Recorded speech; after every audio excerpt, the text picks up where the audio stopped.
পাকিস্তানের প্রধানমন্ত্রী থেকে শুরু করে বিদেশ মন্ত্রী স্বপ্নেও ভাবতে পারেনি ভারতীয় সেনারা পাকিস্তানে ঢুকে পাকিস্তানের জঙ্গিদের ধ্বংস করবে, বললেন ত্রিপুরার প্রাক্তন মন্ত্রী ভগবান চন্দ্র দাস।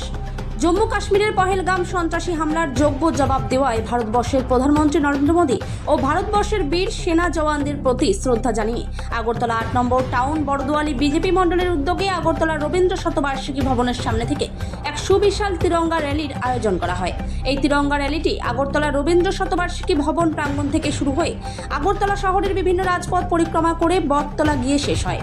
এই তিরঙ্গা র্যালি সম্পর্কে ত্রিপুরার প্রাক্তন মন্ত্রী ভগবান চন্দ্র দাস বললেন, অপারেশন সিন্দুরের পর পাকিস্তান অনেকটাই দুর্বল হয়ে পড়েছে। পাকিস্তানের প্রধানমন্ত্রী থেকে শুরু করে বিদেশ মন্ত্রী স্বপ্নেও ভাবতে পারেনি ভারতের সেনা জওয়ানরা পাকিস্তানের জঙ্গিদের শেষ করবে।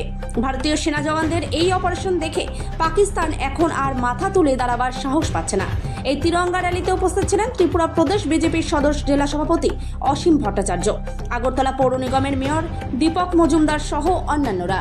অপারেশন সিন্দুর গত 22 এপ্রিল কাশ্মীর পহেলগাম যে ঘটনাটি ঘটেছে, পাকিস্তানের মদতপুষ্ট সন্ত্রাসবাদী যারা দেশের নিরীহ পর্যটকদের উপর নির্মমভাবে গুলি করে হত্যা করেছে, সকল পরিবারকে তাদের পরিবারের সকলের সঙ্গে প্রতি সমবেদনা জানিয়ে বিশেষ করে এরপর আমাদের দেশের সেনাবাহিনী 3টি বাহিনী একত্রিতভাবে যেভাবে মুহূর্তের মধ্যে পাকিস্তানের জঙ্গি গুড়িয়ে দিল এবং পাকিস্তানকে মাত্র 3 দিনের সময়ে নাস্তানাবুদ করে দিয়েছে। এয়ারবেস থেকে শুরু করে জঙ্গি ঘাঁটি থেকে শুরু করে জঙ্গিরাও রেহাই পায়নি।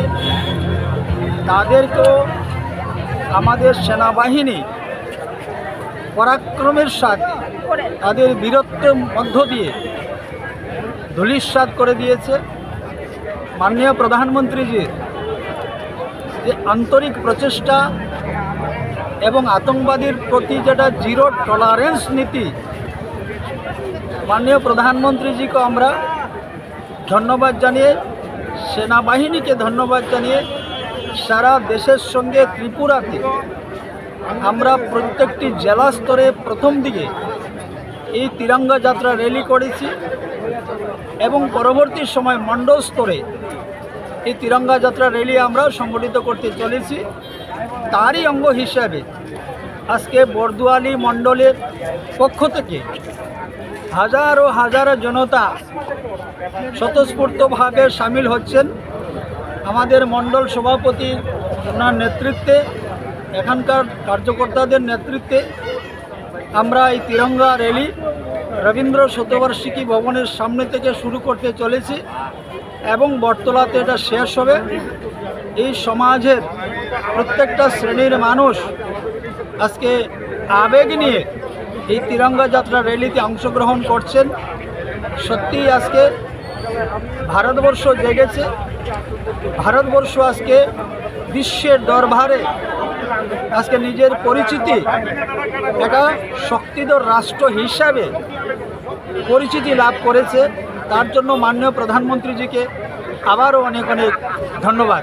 নমস্কার।